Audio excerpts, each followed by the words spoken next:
नमस्कार साथियों, मेरा नाम है आर के सिंह। संस्कृति आईएएस के यूट्यूब चैनल पर आप सभी का स्वागत है। आज अपने इस एपिसोड में हम बात करने वाले हैं फास्टैग की, क्योंकि 17 फरवरी से फास्टैग के जो नियम हैं उनमें बड़े बदलाव होने जा रहे हैं और इसी कारण से ये चर्चा में है। अगर हम बात करें तो 2016 के बाद जो फास्टैग सरकार ने लाई थी वो कई सारे समस्याओं के समाधान के लिए लाई थी और इसी के संदर्भ में देखें तो अलग अलग समयों पर इसमें बदलाव किए जाते रहे हैं और फिर कुछ जरूरी जो बदलाव हैं वो 17 फरवरी से लागू किए जाने हैं और इसी कारण से ये चर्चा में है। और बात करें तो कार हो या कोई भी अन्य वाहन, उसके लिए जो फास्टैग है अब वो कितना ज़रूरी हो गया है इसे अब बताने की ज़रूरत नहीं है। नेशनल जो पेमेंट कॉरपोरेशन ऑफ जो इंडिया है, जो NPCI है, उसने 17 फरवरी से फास्टैग के जो नए नियम हैं उनमें बड़े बदलाव करने जा रही है, उन्हें लागू करने जा रही है।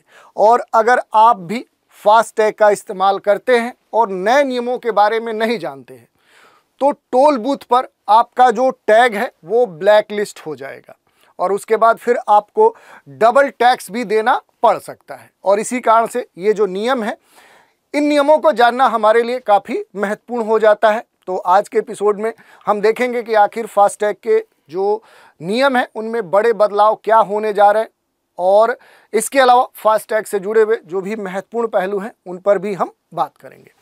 तो चलिए देखते हैं। सबसे पहले हम बात करते हैं कि आखिर चर्चा में ये क्यों है।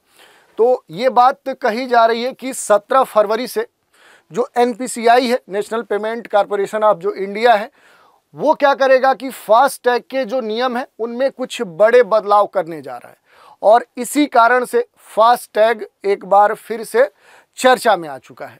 तो देखेंगे इससे जुड़े हुए जो भी महत्वपूर्ण जो बदलाव हैं आखिर वो कौन से बदलाव किए जा रहे हैं, NPCI का आखिर क्या गाइडलाइंस आया है, उन पर हम एक एक करके चर्चा करेंगे। तो देखिए, जो फास्टैग है इसके रिचार्ज के जो नियम हैं उनमें जो बदलाव नया किया जा रहा है ये कब से लागू होंगे, तो ये 17 फरवरी से पूरी तरह से NPCI इन्हें लागू करने जा रहा है।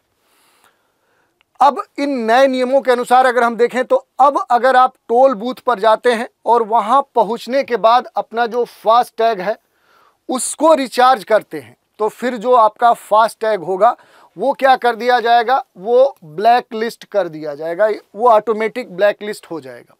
और फिर क्या होगा कि आप टोल बूथ को पार नहीं कर सकते हैं और फिर जुर्माना के तौर पे देखिए या फलस्वरूप आपको बूथ पर दोगुना टोल टैक्स चुकाना पड़ सकता है। तो अब जो नए नियम हैं उनमें ये हो चुका है कि टोल बूथ पर पहुंचकर आप अपना फास्टैग रिचार्ज नहीं कर सकते हैं। दूसरी बात देखिए, इसके तहत ये भी कहा गया है कि बूथ पर पहुंचने के कम से कम 1 घंटे यानी 60 मिनट पहले आपके द्वारा जो रिचार्ज है, जो फास्टैग है, वो रिचार्ज कर लिया जाना चाहिए, तभी सफलतापूर्वक आपका जो फास्टैग है उसमें जो बैलेंस है वो आ पाएगा, नहीं तो फिर वो रिजेक्ट हो जाएगा।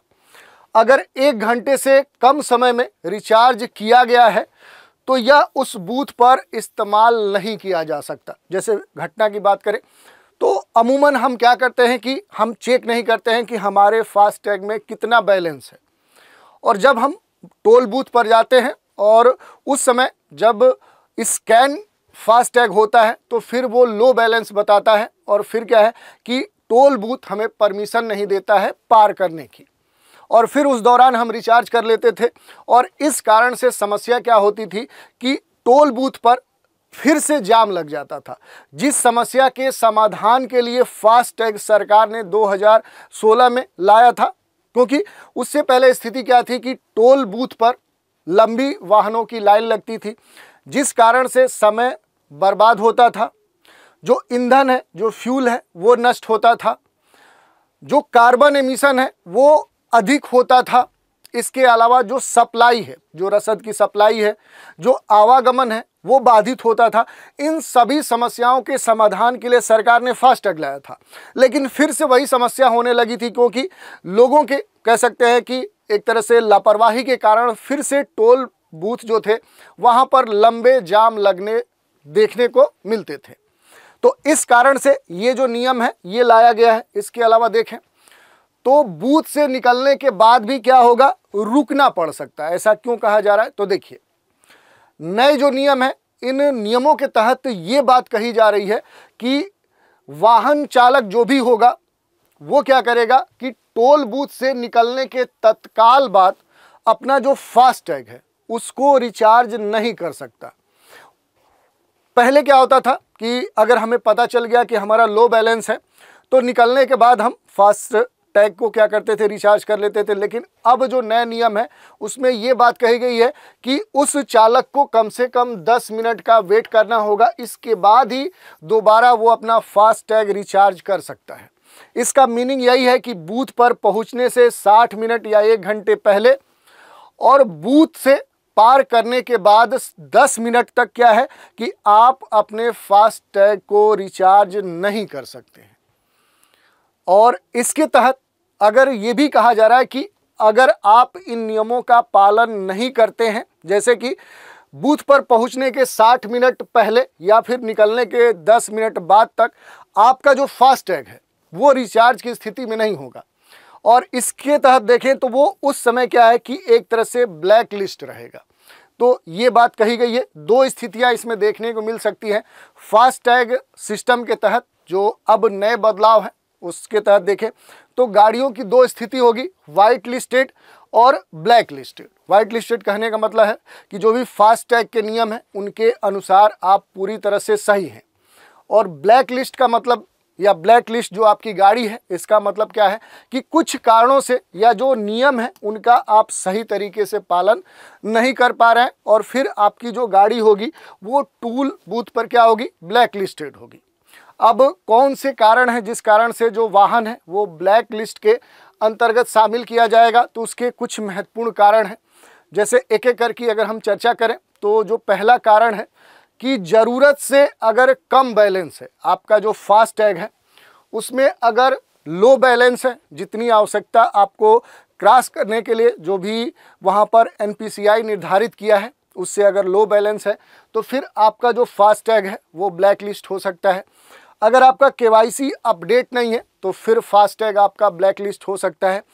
RTO जो है, परिवहन जो कह सकते हैं कि नियम है, उनके अनुसार आपकी गाड़ी का जो डिटेल्स है, जो विवरण है, अगर वो सही नहीं है, उसमें कुछ गड़बड़ियां हैं तो भी आपकी जो गाड़ी है वो ब्लैक लिस्ट हो सकती है।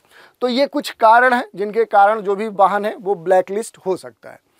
इस पूरे सर्कुलर में देखें तो जो नेशनल पेमेंट कॉरपोरेशन ऑफ जो इंडिया है उसने 2 सीमाओं का निर्धारण किया है। रीडर रीड जो सीमा है वो 60 मिनट है और इसके बाद जो दूसरी सीमा है वो 10 मिनट है।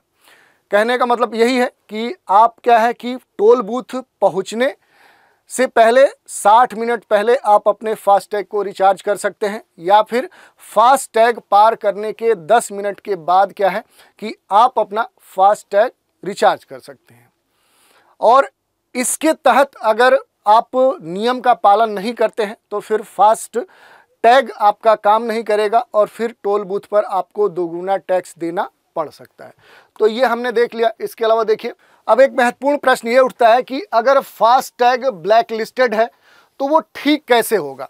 कुछ स्थितियां हो सकती हैं, जैसे हमने बात की कि कम बैलेंस हो, KYC अपडेट ना हो या फिर रजिस्ट्रेशन नंबर में गड़बड़ी है। इन वजहों से जो ब्लैक लिस्ट हुई जो व्हीकल है उसके लिए आपके पास 70 मिनट का समय होगा। रिचार्ज करते ही आपका जो फास्ट टैग है वो एक्टिव होता है। हालांकि ये बात कही गई है कि ये आप जान लें कि टोल प्लाजा पर इस जानकारी को अपडेट होने में 20 मिनट तक का समय लग सकता है। तो इतना विलंब आपको हो सकता है। चलिए अब बात कर लेते हैं कि कैसे एक्टिव करें अपने फास्ट टैग को। तो देखिए इसके लिए क्या करना होगा कि परिवहन विभाग जो है उसकी वेबसाइट पर आपको जाना होगा और वहां जाकर जो ई चालान है उसका जो स्टेटस है, उसकी जो स्थिति है, उसकी जांच आपको करनी होगी। इसके बाद जो भी आपका रजिस्टर्ड जो वाहन है उसको वहां पर उसका नंबर आपको इंटर करना होगा। इससे आपको पता चल जाएगा कि आपका जो फास्ट टैग है वो एक्टिव है या फिर इनएक्टिव है। अगर डीएक्टिव है तो पहले इसे रिचार्ज करिए और जो भी न्यूनतम बैलेंस की आवश्यकता होती है उतना बैलेंस अपने फास्ट टैग में रखिए। अपना जो पेमेंट है इसे वेरीफाई कीजिए और थोड़ी देर में जो फास्ट टैग स्टेटस है वो आपको प्राप्त हो जाएगा। इसके थोड़ी देर बाद ही आपका जो फास्ट टैग है वो क्या हो जाएगा, वो एक्टिव स्थिति में हो जाएगा। अब ये पूरा मामला हमने समझ लिया और इससे जुड़ी हुई जो भी बातें थी उनको हमने देख लिया। अब थोड़ा सा हम देख लेते हैं कि जो फास्ट टैग है आखिर ये है क्या, क्योंकि ये इस समय इस कारण से भी चर्चा है क्योंकि हाल ही में देखें तो सदन में इसको लेकर कुछ खास बातें कही गई थी। जैसे लोगों की आसानी करने के लिए एक बार फिर से जो सरकार है वो फास्ट टैग से जुड़े हुए कुछ नए प्लान लेकर आना चाह रही है। सरकार का ये कहना है कि हम लाइफ टाइम हाईवे पास जारी आने वाले समय में कर सकते हैं, जिसको एक बार रिचार्ज करने के बाद 15 वर्ष तक टोल रोड जो भी हैं वहाँ बिना रोक टोक के जो आप गाड़ी है अपनी वो ले आ सकते हैं। और इसके लिए क्या है कि सरकार का ये कहना है कि वो 30,000 रुपये की वन टाइम फीस लेगी और फिर 3,000 रुपये के एनुअल पास लेने पर ये जो पूरा प्लान है ये चलता रहेगा। इस तरह के बातें सरकार के द्वारा, जो इसके परिवहन मंत्री हैं उनके द्वारा कही गई हैं। अब ये देखना है कि आने वाले समय में वो कब तक लागू होते हैं कि आप एक बार कह सकते हैं कि जो लाइफ टाइम हाईवे पास है वो आपको प्राप्त हो जाए और फिर इस तरह की जो समस्याएं हैं उनसे भी आप मुक्त हो जाए। लेकिन ये अब देखने वाली बात है कब लागू होता है। लेकिन उससे पहले थोड़ा सा आपको पता होना चाहिए कि आखिर जो फास्ट टैग है ये है क्या। इसका जो पुराना विवरण है वो हम देखते हैं। तो देखिए, भारतीय राष्ट्रीय जो राजमार्ग प्राधिकरण है उसी के द्वारा ये रेगुलेट किया जाता है। ये एक तरह का एक इलेक्ट्रॉनिक कह सकते हैं सिस्टम है जिसका उपयोग करते हुए राष्ट्रीय और जो राज्य राजमार्ग हैं उन पर जो टोल संग्रह है वो किया जाता है। फास्ट टैग जो है ये टोल संग्रह के लिए एक तरह से देखें तो रिचार्जेबल RFID निष्क्रिय टैग है जिनकी कोई समाप्ति की तिथि नहीं होती है, ये आपको ध्यान देना है। और एक जो फास्ट टैग है समान तौर पे उसकी जो वैधता होती है वो 5 वर्षों तक होती है और इस फास्ट टैग को 2016 में पहली बार स्टार्ट किया गया था। तो ये आपके लिए महत्वपूर्ण है। इसके अलावा देखें तो 1 दिसंबर 2017 को सभी जो नई कारें हैं, जो ट्रक हैं, उनको बेचने से पहले फास्ट टैग लगाना अनिवार्य कर दिया गया था और सरकार ने जो वाहन है उन्हें 2021 में जो फास्ट टैग है सभी वाहनों के लिए अनिवार्य कर दिया गया था। मूल रूप से देखें तो ये एक रेडियो फ्रीक्वेंसी आइडेंटिफिकेशन है, उस तकनीक पर पूरा फास्ट टैग काम करता है।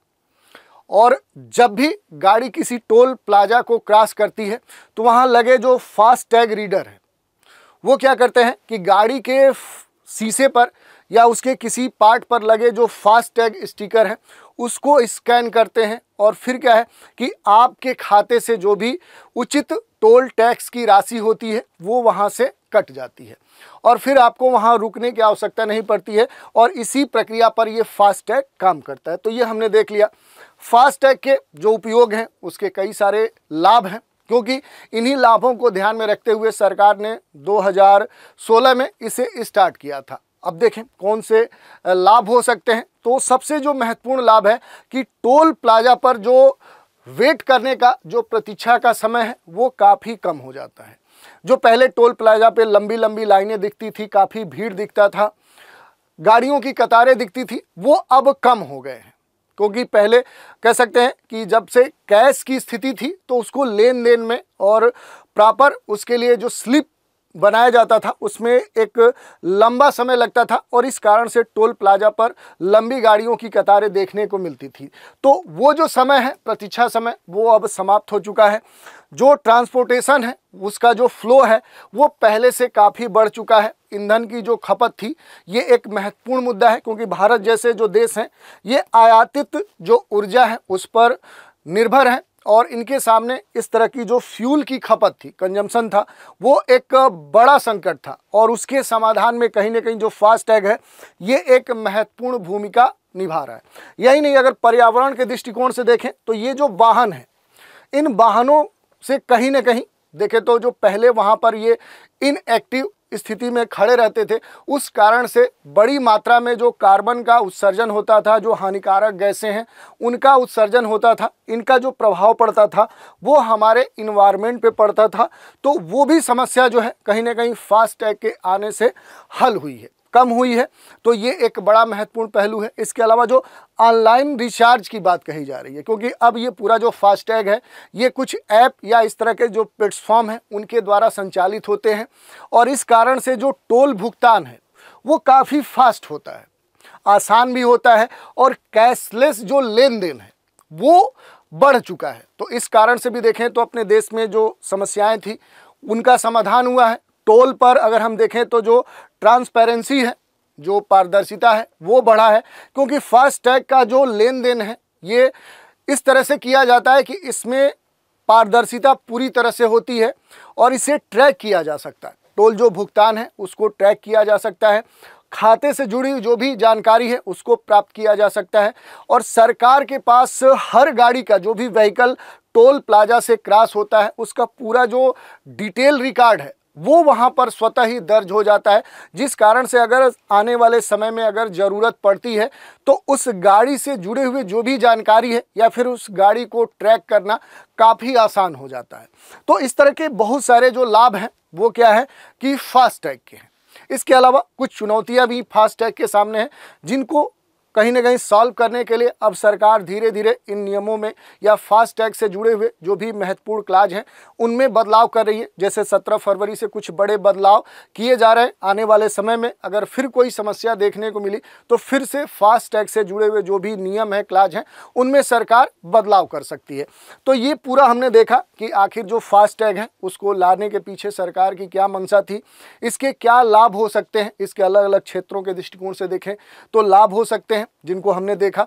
अब इसी चर्चा पर आधारित एक प्रश्न देख लेते हैं। फास्टैग के संदर्भ में निम्नलिखित कथनों पर विचार कीजिए। पहला स्टेटमेंट है कि यह एक इलेक्ट्रॉनिक टोल संग्रह प्रणाली है। ये रेडियो फ्रीक्वेंसी आइडेंटिफिकेशन तकनीक का उपयोग करती है। किसी व्यक्ति जो है वो कम पास 2 वाहन होने पर दोनों के लिए एक ही फास्टैग की आवश्यकता होती है। ये 3 स्टेटमेंट दिए गए। पूछा जा रहा है कि उपर्युक्त कथनों में से कौन सा से कथन सही है या फिर है। विकल्प है केवल 1, केवल 2 और 3, 1 और 2 और 1, 2 और 3। तो इस प्रश्न का उत्तर आप दे सकते हैं। और आज हमने डिटेल में देख लिया कि अब आने वाले 17 फरवरी से जो नेशनल पेमेंट कॉरपोरेशन ऑफ जो इंडिया है उसने जो फास्टैग के नियमों में बड़े बदलाव कर रहा है। तो देखने वाली बात है कि ये बदलाव कितना कारगर होते हैं और इन्हें जानना हमारे लिए ज़रूरी भी है। तो आज के एपिसोड में इतना ही। आप सभी हमारे साथ बने रहें, इसके लिए धन्यवाद।